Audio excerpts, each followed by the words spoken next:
They decide that that's C.J. Stroud. But after 4 interceptions, it's the look in the eye that almost makes you worry a bit more. What did you make of C.J.'s performance and his demeanor throughout it? It was a very, very tough performance for C.J. Stroud. And I'd like to go back to the very, very first pass for C.J. Stroud. It was a play action, simple boot, I think, to his right side. And he just one-hopped an open wide receiver. I mean, that's basically throwing on air for quarterbacks when you look at how open the pass catcher was. And the first thing I said was, it seems like he's not there. And, of course, it followed with another mishap. Now, I understand he was under duress the entire ball game, but the routine throws, you have to be able to make these routine throws and make them routinely, and we never seen that. And after the first interception, the second interception, it was almost like he was going into a shell. One thing I didn't like personally, being a former player, and when I played, anytime there's a moment where there's in-the-play adversity for a player, I need someone to come, or a coach or a player to come to him on the sideline and say, bruh, let's get it. We got you. It's no different than if one of us had a bad show. Let's go, man. Yeah. Bounce back. We know you got it. We're here because of you. We're here because of what you've done. No one really rallied to him on the sideline. Anytime they put the camera on C.J. Stroud, he was by himself. That's the last place you want to be alone when you are going through a horrible outing in the football, in the midst of a playoff game. But I can say this, though. In 2 playoff games this season, he has 7 turnovers. 7 turnovers. That tells you how good his defense is, because even today with him, the 4 interceptions, they still had a shot to win this ball game. So they got to look from within, because what we saw from C.J. his rookie year has been digression.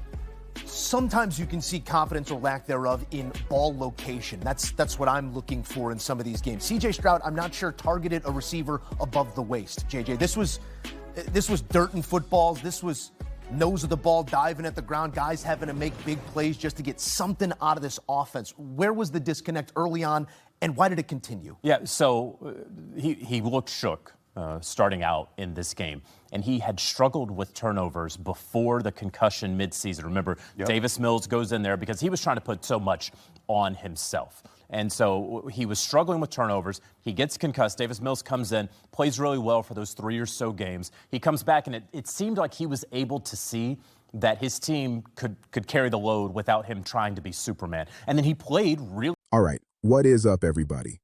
Welcome back. If you clicked on this video expecting a Drake May highlight reel, you're in for a surprise. Because what we just saw from that ESPN crew isn't just analysis. It's a full-scale reality check that flips the entire narrative of the Patriots' win on its head. Let's break down the brutal honesty they just dropped. The old headline says, Drake May shows C.J. Stroud who's boss. But listen to what Bryant McFadden said verbatim. I thought this was Drake May's worst game of the season. The giveaways, he's been a little loose with the football. He points out May fumbled 4 times in this game, losing 2. He fumbled twice the week before. That's 6 fumbles in 2 playoff games. So, if May played his worst game, how did the Patriots win so convincingly? The answer is the real story, and the ESPN panel nails it. The New England Patriots defense. Look at the points they hammer home. Total domination. They dominated the Chargers in the wild card round, and they did the exact same thing to Houston. It wasn't a fluke, it's their identity. Made C.J. Stroud uncomfortable. They say Stroud never got comfortable in the pocket. They harassed him, hit him, and most importantly, took away the run. They highlight the stat. Dameon Pierce had 14 carries for 17 yards. That's a staggering 1.2 yards per carry. When you do that, you make a team one-dimensional. Took the ball away, the result of that pressure and one-dimensionality? Turnovers, interceptions, game over. This is the critical lesson that gets lost in the quarterback-centric headlines. The Patriots are winning because they've built a championship-level defense that can carry the team when the young franchise QB has an off day. That is the sign of a legit contender. They are winning in spite of Drake May's mistakes right now, not solely because of him. Transition to second clip, 0642 to 09 to 33. But the most fascinating and almost painful part of the analysis comes when they turn to C.J. Stroud. This goes beyond stats. This is a psychological and cultural breakdown of a collapse. First, they point to the very first play, a simple bootleg where Stroud one-hopped an open wide receiver. McFadden's immediate read? It seems like he's not there. That's the key. From the first snap, the pressure, the moment, got to him. The routine throws he's made all year were suddenly impossible. Then, Jonathan Jones adds the crucial context about Stroud's season. He was struggling with turnovers before his mid-season concussion. Davis Mills came in and played well, which seemed to relieve the pressure on Stroud. He came back and played well, until the playoffs. This suggests a troubling pattern. When the weight of the entire franchise is on his shoulders in a winner-go-home scenario, he might revert to pressing, to trying to be Superman, and it backfires catastrophically. But the most powerful observation is about leadership and isolation. Bryant McFadden, speaking as a former player, calls out what he saw on the sideline. He says when a player is drowning in adversity, someone, a coach, a veteran, needs to grab him and say, "Bro, let's get it. We got you." He says he didn't see that. Every time the camera found Stroud, he was by himself. That's the last place you want to be alone. Think about that.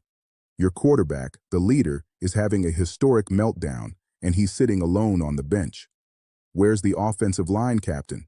Where's the veteran receiver? Where's the head coach? That sideline image speaks volumes about the team's culture in that moment. It wasn't just Stroud failing, it was the support system failing around him. So, what's the final takeaway from this incredible dual analysis?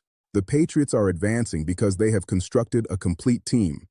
A defense so ferocious it can cover for its quarterback's youth and mistakes. A culture, under Mike Vrabel, that has developed players across the roster, from Stephon Diggs to Ramondre Stevenson, to step up. They are a unit. The Texans, despite their talent, revealed a fragility. When their superstar quarterback hit a wall, there was no plan B, and perhaps more damningly, there didn't seem to be a strong enough emotional or leadership infrastructure to pull him out of it. This sets up the AFC Championship perfectly. It's not just Drake May versus Jarrett Stidham. It's the Patriots' suffocating team identity versus Sean Payton's coaching genius. Can Payton's scheme and first 15 script do what Houston's offense couldn't? Find a crack in this Patriots' defensive armor? And can Drake May clean up the fumbles before his defense can't bail him out anymore? What do you think? Is the Patriots' defense the best unit left in the playoffs? And did the ESPN crew's take on CJ Stroud's sideline isolation change how you view that loss? Let me know in the comments below. If you appreciate this kind of deep, honest breakdown beyond the simple headlines, make sure to like and subscribe.